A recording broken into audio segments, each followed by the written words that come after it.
श्री कृष्ण कहते हैं कि हर इंसान को अपने जीवन में हमेशा सत्य ही बोलना चाहिए, क्योंकि सच कभी न कभी एक न एक दिन व्यक्ति के सामने आ ही जाता है।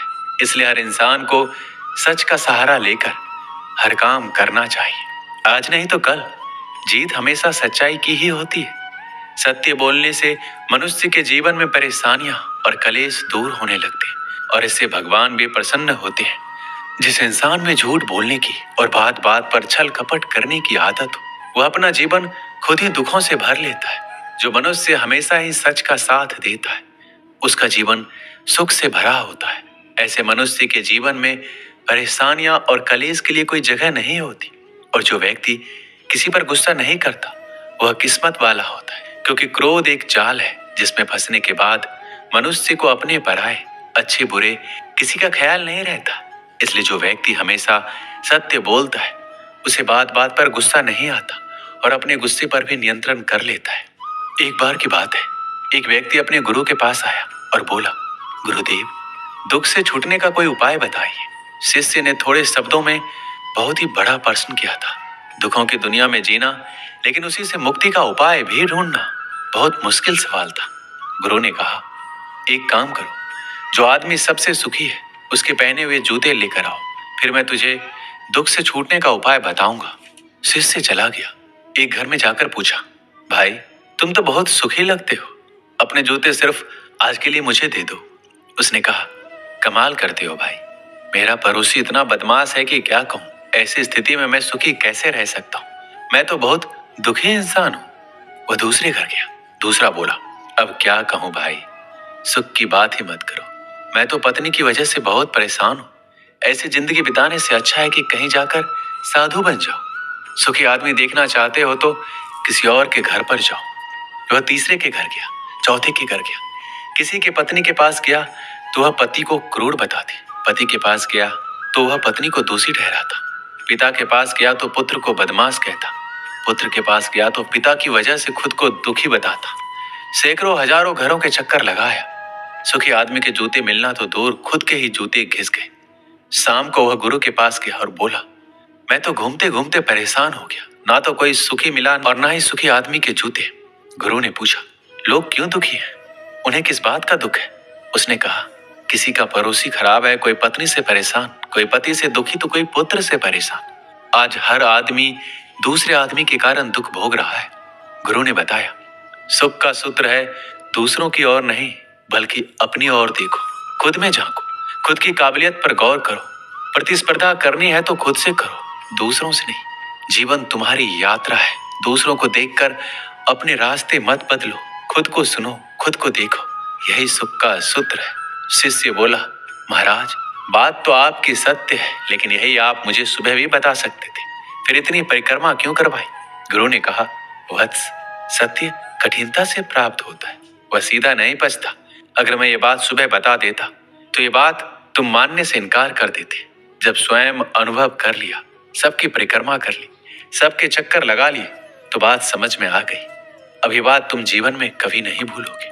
भगवान श्री कृष्ण के विचार, चाहे वह श्रीमद् भागवत गीता के अनमोल विचार हो या फिर किसी कहानी में सुने हो, आज के जमाने के लिए भी उतना ही अनुरूप और योग्य है।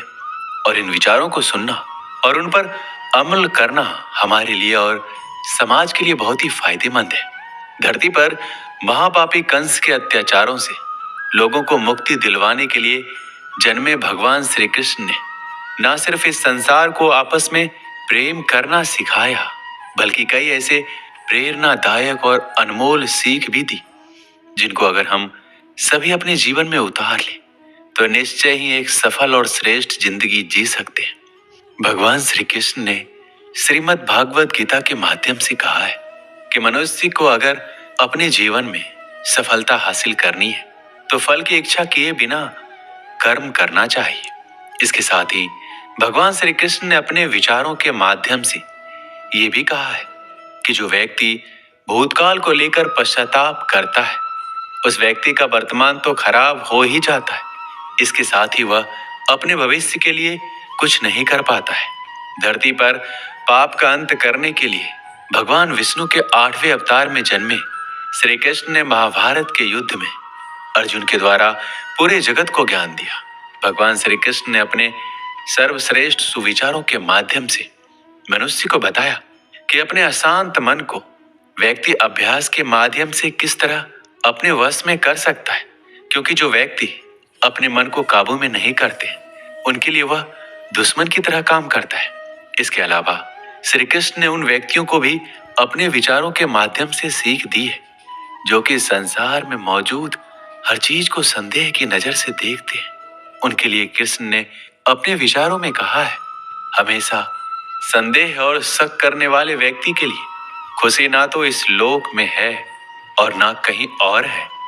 इसलिए मनुष्य को अपने संदेह की प्रवृत्ति छोड़ देना चाहिए।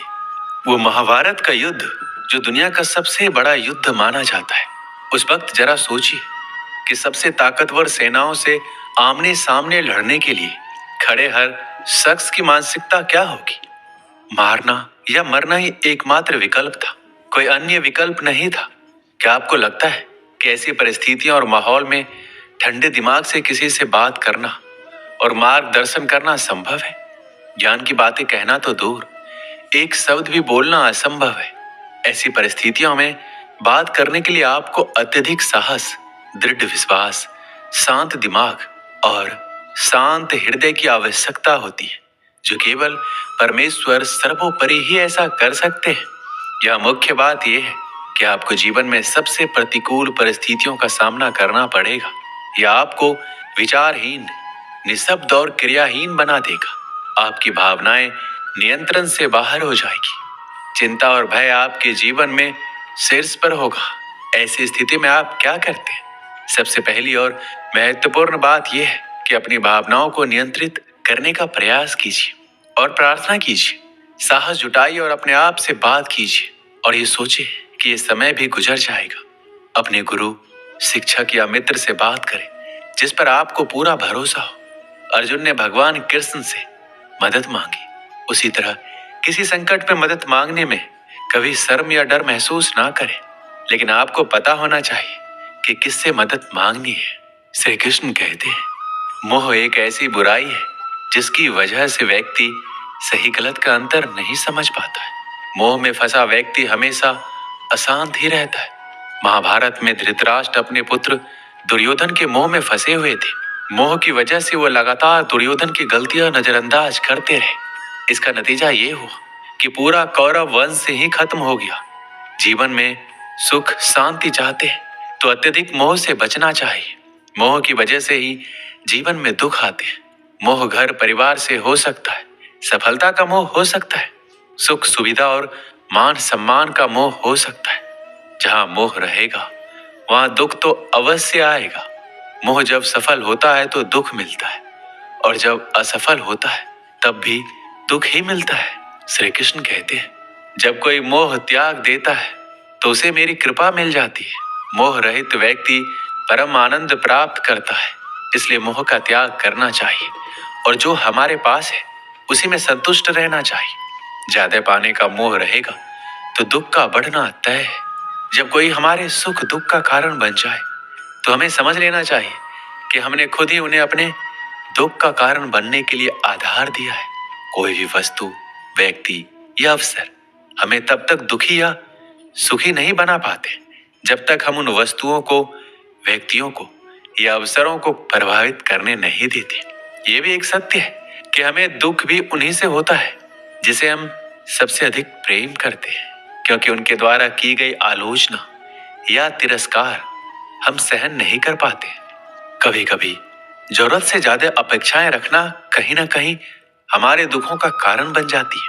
हम दूसरों को देखकर भी दुखी हो उठते हैं। उसके पास इतना कुछ है, हमारे पास क्यों नहीं? इन सब बातों के कारण हम अपने आप को दुखी कर बैठते हैं। जो कुछ हमारे पास है उससे हम संतुष्ट नहीं होते। हम बिना पंख के ही उड़ना चाहते हैं। हमारे दुखों का मूल कारण अज्ञानता, अशक्ति, अभाव है। जो व्यक्ति इन 3 कारणों पर विजय पा लेता है वह कभी दुखी नहीं होता है। भगवान ने जो कुछ दिया है उसी को भगवान का प्रसाद मानकर अगर वो संतुष्ट रहता है तो दुनिया का कोई भी शक्ति उस व्यक्ति को दुखी नहीं कर सकता। हमारे विचार ही तो हमें सुखी और दुखी बनाते हैं। दुखी व्यक्ति हमेशा तनावग्रस्त रहता है। दुखी व्यक्ति न जाने कितनी बीमारियों का शिकार हो जाता है। जिस व्यक्ति के विचार हमेशा उसके अनुकूल है, वह कभी दुखी नहीं होता है। लेकिन प्रतिकूल विचारों वाला व्यक्ति हमेशा दुखी रहता है। दुखी व्यक्ति अपने दुखों का कारण किसी व्यक्ति वस्तु को देता है। व्यक्ति अपने मित्र को भी शत्रु मान बैठता है। अगर कोई व्यक्ति दुख रूपी दलदल से बाहर निकलना चाहता है तो हमेशा ध्यान करना चाहिए। कभी ना बुरा देखे, ना बुरा सोचे, ना बुरा बोले, तो वह ही दुख रूपी सागर से बाहर निकल सकता है। कई बार हमारा अधिक बोलना भी हमारे दुखों का कारण बन जाता है। हम बिना सोचे समझे किसी को कुछ भी कह देते हैं, जिससे कि हमें बाद में पछताना पड़ता है और हम दुखी हो उठते हैं। इसलिए अगर हम सुखी रहना चाहते हैं तो हम अच्छा सोचें, अपने विचारों पर नियंत्रण रखें, कभी गुस्सा ना करें। तभी आप एक सुखी जीवन जी सकते हैं।